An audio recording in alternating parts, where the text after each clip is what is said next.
All right, this is Mahadeva the Thunder Lizard, and I am here to free you. Yes, you saw right. I am, in fact, a reptilian. I am a reptilian operative, and I am masquerading as a human being. I am a hybrid. I'm half human and half reptoid. And I have been on this planet for 100,000 years. Somebody said reptilians only live listen, the information that you think you have about reptilians comes from us.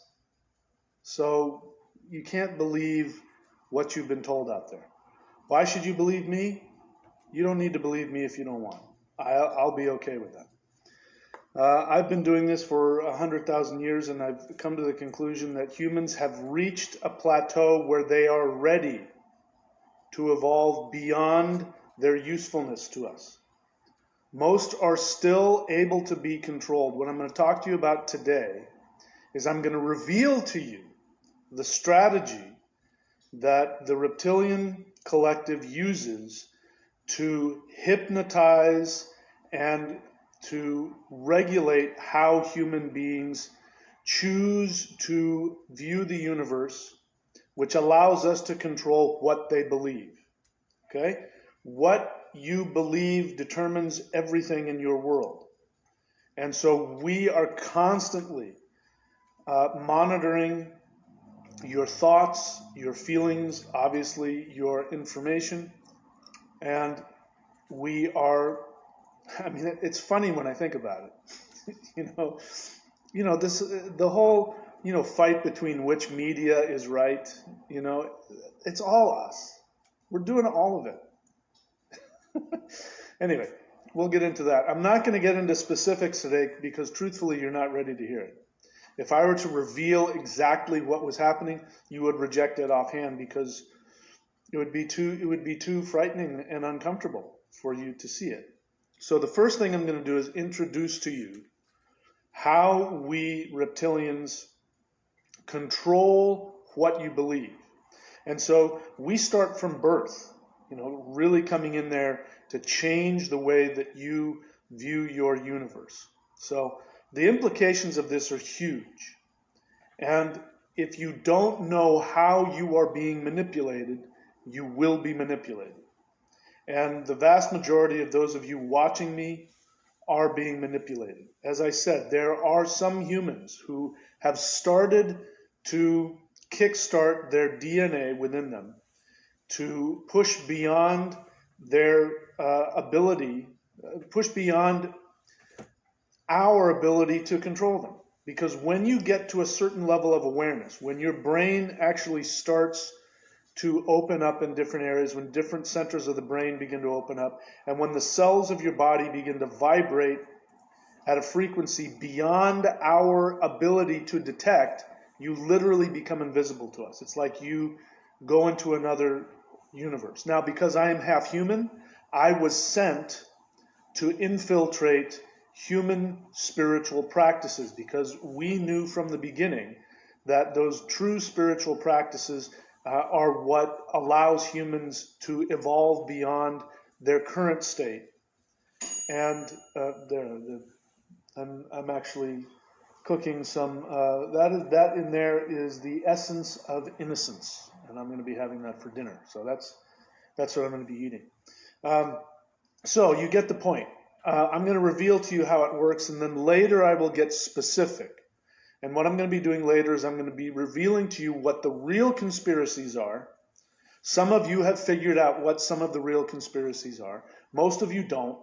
Most of you actually have been manipulated to believe the opposite. And we're very good at that. We're very good at taking a conspiracy and then feeding you false information and making you believe that the expose of the conspiracy is the conspiracy. It's really quite genius, and I have to say, I still I get a lot of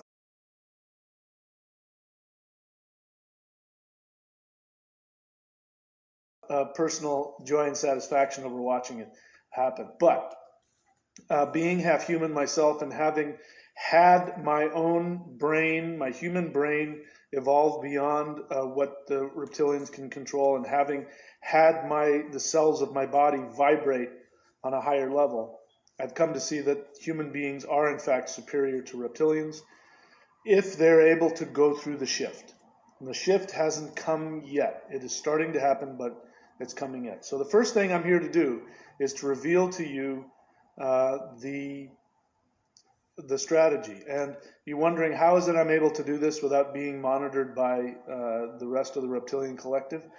There are some very powerful tools that I have. These are some external tools. These symbols are empowered with a vibration of life force energy that actually makes me invisible. When I take it off, I magically appear to them, and they can't tell the difference. So we'll get into that, how you can protect yourselves from that. I've already shared some of those things on this channel. Anyway, enough blabbing, let's get to it. So, the first thing you need to know about the strategy of the reptilian collective to manipulate your thoughts and to control what you believe. Remember, if we can control what you believe, we can control how you live. We can control you. So the first thing you need to know about that is that we have gone out of our way. From the moment you are born, we have things set up within society and energetically and psychically to convince you that the universe is arbitrary. So what does arbitrary mean? In case you don't understand. I know some of you human brains, you haven't figured that part out. Arbitrary means that it doesn't have any inherent value. Arbitrary, here's one of the most brilliant arbitrary indoctrination philosophies was Calvinism. If you're familiar with Calvinism, that was a form of extreme fundamentalist Christianity that was brought over to the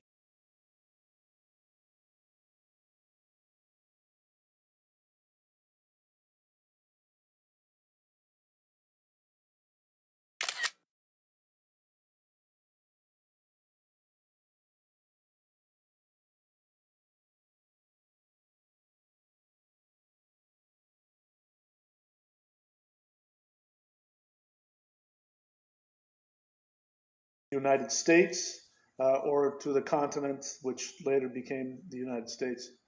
And it says that God, Jehovah, by the way, who is a very powerful reptilian, Jehovah decides who goes to heaven and who goes to eternal punishment.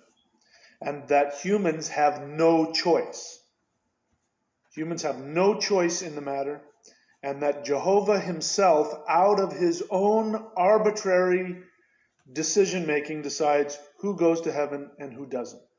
So it doesn't matter if you accept Jesus, it doesn't matter if you go to church, it doesn't matter if you're a good person or a bad person.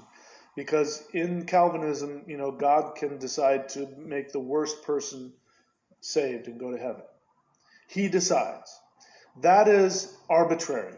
That his decision of who goes to heaven and who goes to hell, it's not based on your essence, it's not based on anything you do, it's just his arbitrary, precocious decision that day. This guy goes to hell. That little tiny girl goes to hell. Okay, that evil politician goes to heaven. That's arbitrary. So that's the first thing that we do. We convince you that the universe, not just people, not just your government, not just even God, we seek to convince you that the universe itself is completely, totally arbitrary. Now, when you live in an arbitrary universe, the universe is empty and cold. So, if you are listening to me and you believe, if you feel, you may want to believe that God is all loving. And this is one of the things you find about religious people. They'll talk about how righteous and wonderful God is, but underneath that is this feeling that the universe is cold and cruel.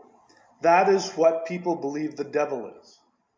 People talk about the fight between God and the devil, right and wrong. What they're really talking about is the battle between being loved and being discarded. And the idea of being discarded in an empty, arbitrary universe is the most horrific thing the human mind can comprehend. Being punished forever. The reason why humans accept the idea of being punished forever, the reason why they accept that is because at least you're alive and at least somebody is paying attention to you. In fact, if you are being punished the whole time, it means that there's some being, there's some entity or consciousness that is focused on you the whole time, so you don't exist. The opposite of love is not hate. The opposite of love is apathy, no feeling. Literally, apathy means no feeling. When somebody doesn't care whether you live or die, happy or sad. Oh, he's happy. I don't care. Oh, he's sad. I don't care. He's in pain. I don't care. He feels good. He's in ecstasy. Okay, I don't care. That's apathy. So that is the first thing. Now, we deceive you with the carrot of God, of Jehovah. We deceive you with that, and then we bring in the reality, which is really not true reality, but we give you the feeling that the reality behind God is emptiness, and you call it the devil. But it's not. So that is false. Now, one of the gravest threats to the reptilian agenda, the reptilian collective, the greatest threat is indigenous spiritual truth. What do I mean by indigenous?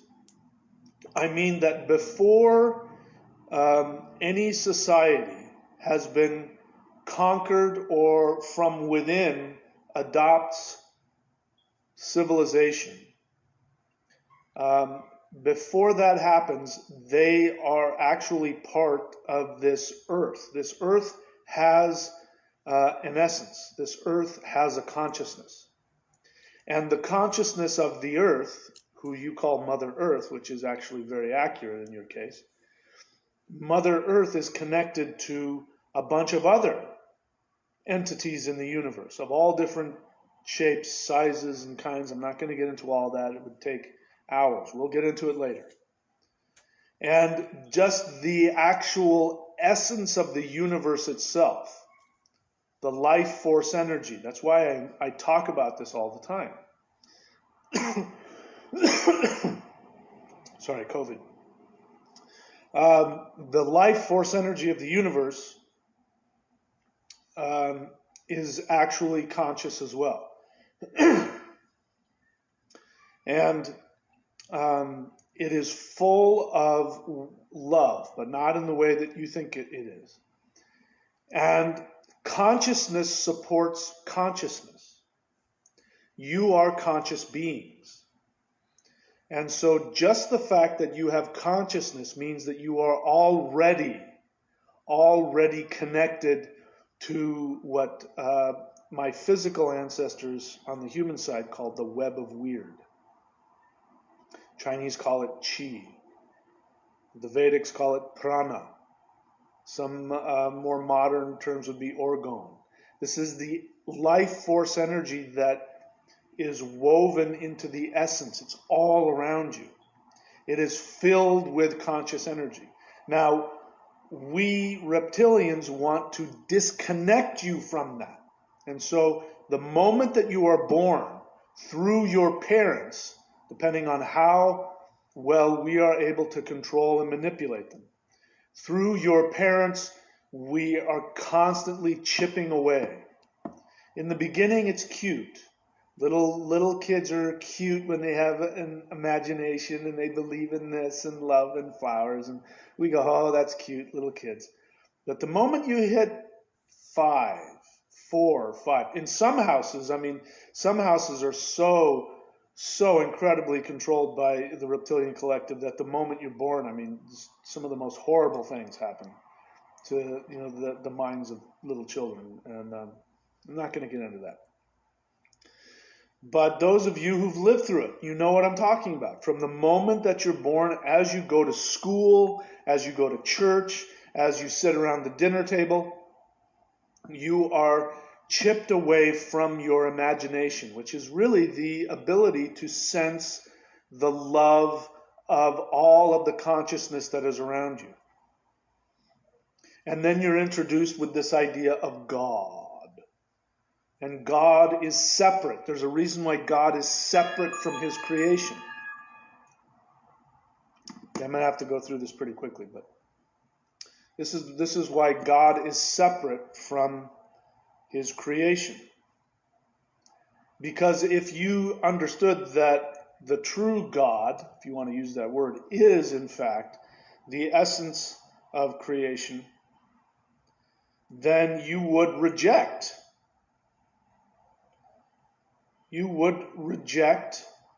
the God of religion. Does it make sense? You know what I'm talking about. That gives you the feeling that the universe is empty and cold and arbitrary. All right? So that's the first thing. First thing you need to know is that we want you to believe that the universe is arbitrary. It means that there is no objective truth, there is no objective reality.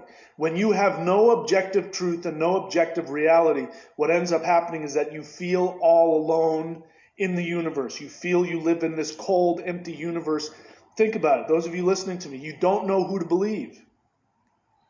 Information comes to you. You get differing information. People scream and yell at each other on television screens. Who's right and who's wrong, and you don't know who to believe because you're still that little child who has been disconnected from the source of the universe, and you can't trust your own intuition because you're told your imagination is wrong, and you don't know who or what to believe. And that sets you up, and I'll explain to you how that works.